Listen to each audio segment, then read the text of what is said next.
শাহবাগ অচল করে দিলেন আন্দোলনকারীরা। ভোলা বরিশাল সেতু নির্মাণ সহ 5 দফা দাবিতে শাহবাগে অবস্থান নিয়েছেন রাজধানীতে বসবাসরত ভোলাবাসী। বরিশাল ভোলা সেতুর দাবিতে রাজধানীর শাহবাগে অবস্থান নিয়েছে বরিশালের ভোলা বাসিন্দারা। তাদের যে 5 দফা দাবিতে দীর্ঘদিন ধরে তারা আন্দোলন করছিলেন, তারই ধারাবাহিকতায় আজকে বিকেল 3টা থেকে শাহবাগ মোড়ে তারা অবস্থান নিয়েছেন।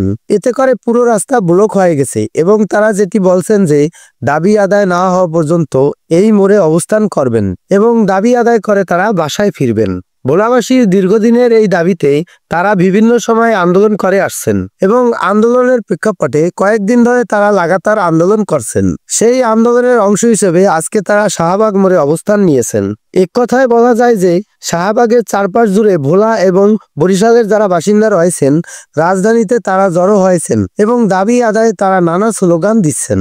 সময় যত গড়িয়ে যাচ্ছে আন্দোলনের মাত্রা ততই বাড়ছে এবং সেখানে লোক সমাগম আরও বাড়ছে। আন্দোলনকে ঘিরে চারপাশ জুড়ে পুলিশি নিরাপত্তায় সেটি গ্রহণ করা হয়েছে এবং হচ্ছে। এবং আন্দোলনকারীদের সাথে কথা বললে জানায়, তারা বলছেন যে দাবি আদায় না হওয়া পর্যন্ত তারা এই শাহবাগ মোড়ে তাদের অবস্থান তারা রেখে দেবেন।